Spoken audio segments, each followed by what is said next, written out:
Perfect. You don't need to hold on much longer at all. That was good. Yeah. I was waiting for you to do that. Hello, everybody. You're listening to AM-1220 KHTS. It's the Gazette Radio Hour with Doug and John, the radio digest version of the Santa Clarita Gazette, for all you need to know to be in the know. Now, Doug, I was thinking, I just want to let you know something on a very personal level here. If you die, and I'm sure you will at some point in time. At some point, yeah. Hopefully well distant in the future, but I promise I will come to your funeral, okay? You will? Yeah. Unlike our president. Oh, wait, you won't send your daughter? I won't send my daughter your ex-wife? Yeah, because my security footprint won't be big. Oh, don't get me started. Okay, so here we have a sitting U.S. president. We have a sitting U.S. Supreme Court justice who passes away. Okay? And I don't care. Now, let's go back. President runs on we need to cut the partisan politics out of Washington. And we need to, there's no white America or black America or Hispanic America. There's just America. And what does this guy do? He doesn't go to the funeral. He's not going to Anthony Scalia's funeral. What's the reason he's not going? The official reason? Well, I heard that he's sending Joe Biden because Joe Biden had a relationship with him. With Scalia. With Scalia. Okay. You're the president of the United States. You had a relationship with him too. Right. Jerk. And my security footprint will be a lot lighter. So, yeah, come on. I didn't like the man. Go to the funeral. You know, somebody once told me, if you need to wonder whether you should go to the funeral or not, you should go to the funeral. Yeah. So. But wait a minute, isn't he going to Cuba in a few weeks? He's going to Cuba in a few weeks. Is there going to be any security issues there? You think? Maybe they'll kidnap him. Just saying. So anyway, what about this nomination deal? Oh, well, I have a constitutional argument, and I figured what better way to get your blood pressure up and to get you agitated than to get our constitutional scholar on. That's what we're going to call you, Jim. Our constitutional scholar on, Jim Seiler, a friend of the show and one of your own personal friends there, Doug, who wants to buy you a beer. Does he really? Yeah, probably. Jim, you're there, right? We'd love to buy you a beer. We'd love to buy you a beer. Hi, Jim.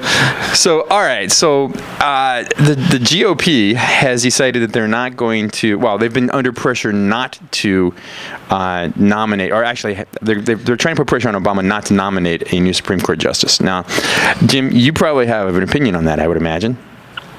Well, first of all, let me start by saying it's terrible to have lost a judge, whether you agree with it or not. It's a terrible loss for the country. President Obama is 100% wrong for not attending. I don't care what reason.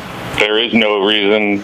And I fall where I believe, and I never side 100% with either side. And in this case, man, he's screwing up, and this is going to be a really ugly mark for his legacy down the road. Let me ask you, Jim and John, what do you think the real underlying reason is that he's not going? He doesn't want to. Okay. I think it's petty. Yeah, I think it's immature and petty, and while many things that this president's done I really like and I really agree with, there's been a lot that he's done wrong. And normally it has to do with immaturity and being a little petty. Yep. Okay. Ending the partisan politics. That was the goal, right? Yep. And who do you? I understand he's got some. He's had a very uncooperative other side to deal with, but you're the president. You're supposed to be above that. And it's not so much that he's there for any party. He's there for the American people. Right. That's what he doesn't get. That's going to be his legacy. That's one of the big things that Roberts has been talking about in recent days and recent years about we have to get away from this perception that the court is a political court, because if that's where we are, then we're done. Yeah, you must have liked Justice Scalia. While there's some decisions that the court made under him that I really go, and some of the things that he's said, it's difficult, but the reality is he's very much closer to me than a lot of other people are, because I don't find an asterisk at the bottom of that document. And when we talk about living, breathing document, well, yeah, but it's to be progressive, not regressive. Exactly. That's what I was going at. He actually said something about the Constitution's not a living, breathing document. It says what it says, and I know that would be right in your wheelhouse. So let's go back to let's turn. Since we're all in agreement on that doesn't make for good radio. Let's go to. We got to change things up here. Let's change things up. Wow, that was an insight into the professional mind, huh? Or it's how we should be in the country, and we might be way better off. Yeah, That's boring, though, Jim. That's boring. We'll probably all agree with that. All right, so should the GOP be putting pressure on President Obama not to make a nomination before the end of his term? This is pretty easy and clear cut. The Constitution's absolutely clear on it. The gamesmanship that's going on, especially with Rubio and Cruz, to sit there and pontificate that they're one of the strongest constitutionalists that there are out there, and that Judge Scalia obviously was one of the most constitutionalist judges out there, and then in turn around and say, yeah, but don't follow it now. But wait a minute. Both sides have done that endlessly, and it's time for it to end. Democrats have done it before. Republicans have done it before. It's time to rise above that. It's a simple document written for simple people by very smart men. But wait a minute. So you're saying that the GOP shouldn't say, hey, you probably shouldn't nominate somebody there, President. Wait till the end of your term. Absolutely should not. The Constitution says the president nominates a candidate for the Supreme Court when one dies, and the Senate then is to discuss and either confirm or deny. It's called advising. Really, it's called advising consent. That's all. It's simple. It's easy. Very simple. Okay. So, yes, but there are no time requirements for the nomination. So the GOP isn't necessarily completely out of whack of the Constitution, saying, "Hey, let's just get rid of a law or ignore it." And I see what you're saying, but should they not waste everybody's time by going ahead and doing this? It's not a waste of time. I mean, if you want to use that, then then everything's a waste of time. We're going to be wasting our time from now forward, because we're never going to fix this stuff in the House and the Senate and with the president. So no, let's do it. I mean, even Justice Day O'Connor, she came out the other day, and she's a Reagan appointee. Right. She was a Republican politician before, and she said, quote, "We need somebody in there to do the job and just get on with it." Well, here's the problem. This is what's going to happen. I mean, you don't need a crystal ball. You know, President Obama is going to nominate somebody in line with his viewpoints, which are, I would imagine, we would probably all concur that they're rather liberal. Okay, they're to the left of center. But let's keep in mind that also President Obama is a constitutional scholar. I mean, he's top of his class. Yeah. You can argue about it all you want, but the fact but he hasn't implemented it. He hasn't carried forward and done he hasn't followed it to the T. You'd have to agree with that.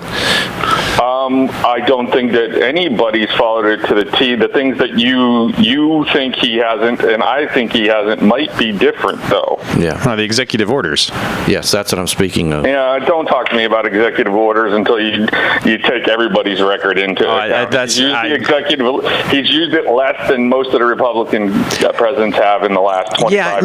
Yeah, wait a minute. I've heard that argument. It's true. And from a pure numbers standpoint, you're absolutely correct. Facts are facts, and numbers are numbers. I don't have a problem with that. Then but it's the scope. Why do we want to talk about it? It's simple. It's easy, because I think what people are missing when I hear that argument, at least, is those executive orders that clearly violate the separation of powers, and that's what he's done more than any other president. Right. There's a difference. There's different executive orders. Then take those to the courts, where we're short a person right now, and let's make a decision and get precedent, which is what we're up against right now, because everyone's right now talking about, we're okay with 8, because if it goes 4-4, the lower court decision will stand. It's one problem. You just wasted a whole ton of money and time before the court, and you have set no precedent. When you get the new person in there, now you're going to have to spend all that time and money again. Start all over again. To start all over again. And don't even get me started. That's our money. And that's your money. That's my money. Yep. That's your business's money that Bernie wants to go get a big piece of. There you go. And don't even get me started on that. Don't even get me started on the fact that what has happened to the lower court nominations? They've been upheld, or they've been held up, not upheld. Held, yeah. They've been held up because of, everybody say it together, partisan politics. Yep, exactly. Jim, you had mentioned this. Okay, go ahead. I was just going to say, we just don't want that to invade the highest court in the land, do we? But like I think what you said, it's both sides have been on the bad on this, so to speak. Yeah. 'Cause you know what Chuck Schumer said in 2007, quoting, "For the rest of his president's term, let me say this: we should reverse the presumption of confirmation. The Supreme Court is dangerously out of balance. I will recommend to my colleagues that we should not confirm any Bush nominee to the Supreme Court except in extraordinary circumstances." Yep. Yeah, and then Just as horrible as the night that President Barack Obama got elected and the RNC met and said, it's our job never to pass anything he says. Yeah. It's horrendous. And we're going to go nowhere, and our kids are this is going to just continue to do terrible, terrible things. Our kids are going to get... they're not going to have schools. Your grandkids, luckily I'm blessed. And my daughter has said, I'm not having kids. And you know what? Between climate and between government and all this kind of stuff, I thank whatever power got in her head and said that. I feel terrible for people like you, John, and you, Doug, who have to think about, 5 decades from now, that your grandkids are going to be what they're going to be facing. And it's Jim, you forgot to mention the economic collapse that's going to happen at some point. But anyway, go ahead. Well, yeah. And it's because you can't go on and make no decisions, and that's exactly what we're trying to do with the court now. So now we're going to muddy the court into this nonsense that's going on in Washington. All right, so Jim, do us a favor, pay attention to this. We want to have you back, and we want to have you back. Then we're going to talk about how this affects the election at some point in time. We'll have to do that as well. Sound good? Oh boy, we're in for a ride for the next few months, aren't we? All right, Jim Seiler, our constitutional scholar. We're throwing that out. We're giving everybody a title today, so that's what you get. I think that's a barroom constitutional scholar. We could throw that in your title, barroom constitutional. I've been at a bar with you. I think you're right. All right, Jim, thanks so much. Thank you, Jim. Great job, you guys. All right. Hey, Doug, we've been talking like serious stuff. Yeah, let's get I can't deal with reality. Reality. Let's bring in our Mr. Sports. You only call me in for the fun things. Yeah, only the fun things, Kier. Only the fun things. It's all you. So, I imagine that you were pretty excited about the NBA All-Star Game. The All-Star Game? No. But the Saturday night? Yeah. I mean, did anyone catch the Slam Dunk Championship, the competition? No. Yeah. You have lives, you have things to do. No, it's just not. It wouldn't even be on my radar. It's boring. It's overrated. Not this year, though. That's the thing. That's what you missed. But it's like it's hip hop stuff, and it's just not. I'm old. I changed to like Seinfeld when the hip hop stuff starts. I strictly watch the competitions. I do. I've watched the 3-point in the past. Yeah, that one was good too. Clay and Steph going right at it with each other. But the slam dunk competition, Aaron Gordon just sitting on air while slam dunking between the legs. The ball was not between the legs. It was passed under the legs over a mascot. It was probably the best dunk you'll ever see. Could it be better than the Jordan from the free throw line? Dude, Zach LaVine and the Dominique Wilkins 4 free throw line dunks. So then, okay. What about Blake Griffin? Didn't he jump over a car or something? Like the hood of a car. Yeah, the hood, I don't know, man. I don't know. It's pointless. All right. I don't even like the dunks in games. Those are not as fun as the dunks in competition. I don't like dunks in games. I'd rather So, Mr. Sports, were you glued to the TV that night? Well, yeah, a little bit. Some sports, some sitcoms. It was a good mix of both. It was a good day for TV. Can you watch, like tonight on TNT, there's probably going to be an NBA game? Yeah. Well, can you sit and watch it? Not all the way through. Yeah. Okay. I'll check in, see how it starts, then I'll come back to the fourth quarter, see how it ends. Fourth quarter. But I think the NBA is a lot like baseball. If it's your team, like I can't watch any other baseball game except for the Dodgers because they're my team. And I'm a huge Phoenix Suns fan. When this year they're horrible. Yeah. Now, if they were at a run for the playoffs, I could watch their games. True. But I can't watch maybe the finals. Now, can you watch playoffs baseball of any team, or does it have to be Dodgers? A little more, yeah, I can. A little more so? Yeah. It's, I think I'm more I'm more contemporary than you are, Doug. You're a little bit more old school. I would go, watching baseball is like watching paint dry. Okay? Not if it's your team. Even your team. Doesn't matter where, doesn't matter when. It's like watching paint dry. Okay? Right. Going to a game. That's your Going opinion. to a game. That's your opinion. Yes. This is my opinion. Yeah. Okay, it's half my radio show, so I get to give my opinions. All right, so just sit there and be quiet until you'll take it. Watching baseball is like watching paint dry. Even your team. Watching baseball, watching playoff baseball when it's your team. the last 3 or 4 innings, maybe. 3 or 4. Maybe. John. It's like almost half the game. Compared to the best sport around and the best playoff sport around. So you're going to say hockey? I'm going to say hockey. He's going to say hockey. Thank you. But even hockey has the best out of 7. That's what I don't like. Is game 1, game 2, Every game 3 game matters, and every well, so, game. okay, has but that'd be the same way with Yeah. NBA playoffs. And- when it's best out of 7. NBA playoffs. That's 4 high-priced, overpaid millionaires clearing out for another high-priced, overpriced millionaire to go one-on-one for 20 seconds. It's boring.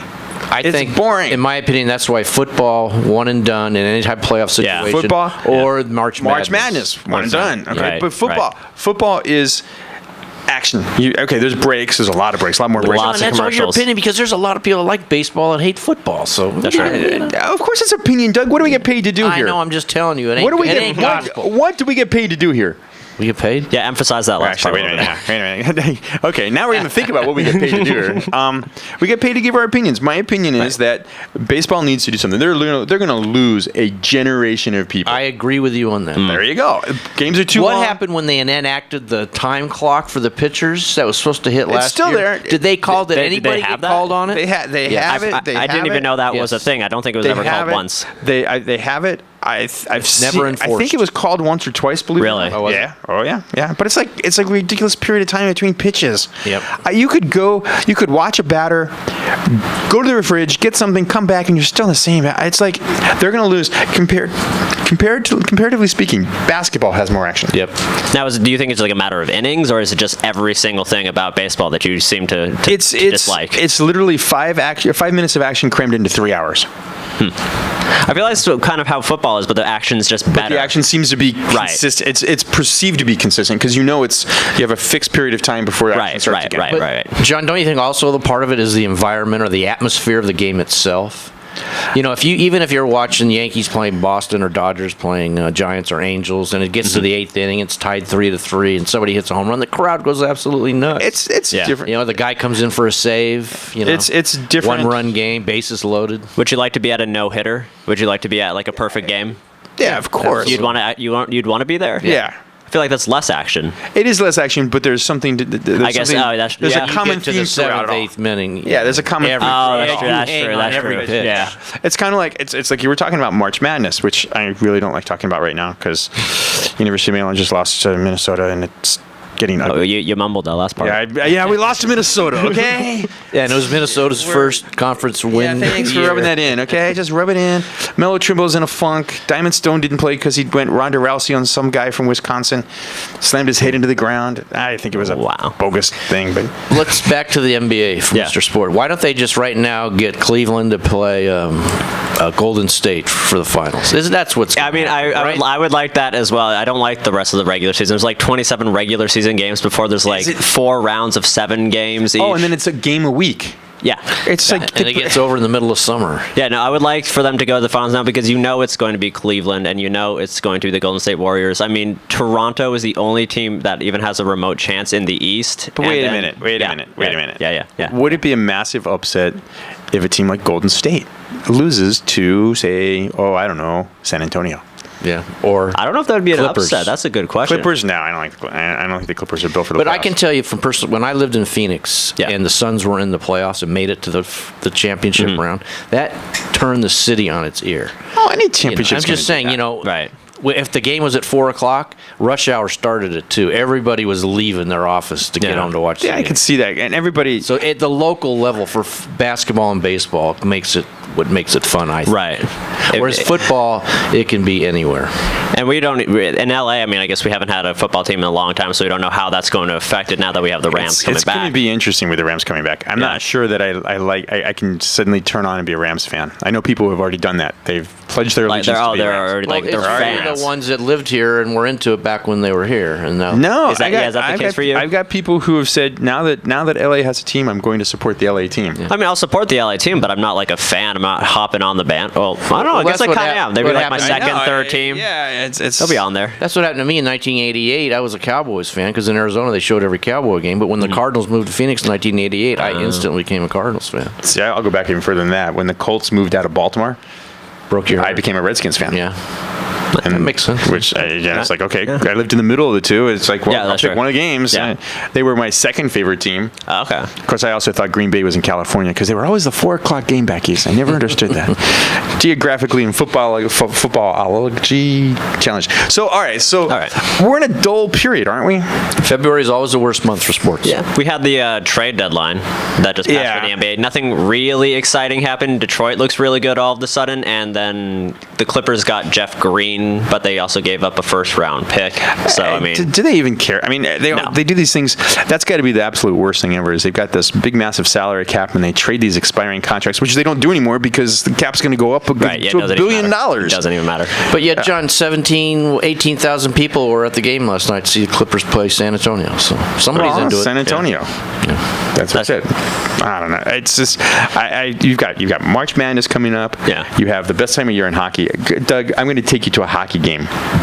Or better yet, I'm going to force you to sit down and watch playoff hockey with me and tell me that's not exciting. I feel like a third wheel here. You need to go too, okay? we'll make this, it'll be a special outing. Because there's no way that you can sit there and go, oh, basketball is exciting and baseball is so much more LA fun. Kings were in the final, was that 2 years ago? Yeah. They could be in the finals this year. That was exciting. They're playing really well. That was exciting. They could be playing my Washington Capitals, best team in hockey right now. I thought Chicago was. But no, look at the standings. I am not drinking the Kool-Aid. Did you see where the Blackhawks were at the White House yesterday, and they gave Obama a lifetime parking pass? I know. That's pretty cool. He said it's the best present he's gotten since he's been in the White House. As it should have been. All right, Mr. Sports, thanks so much. All right, thank you guys for having me, as always. We'll be in next week. Maybe baseball preview. What do you think? Is it too early? Yeah. Okay. Too early. We'll find something else. kill time. We'll kill time. We'll find until the good stuff starts. All right. course. Doug, thanks so much. Thanks to all our guests. Yep. Constitutional Good scholar. show, John. Your blood pressure is okay? Yeah. All right. We'll be back next week then, I guess. You've been listening to Gazette Radio Hour with Doug and John on AM-1220 KHTS, Santa Cruz hometown station. We'll see you next week. See ya.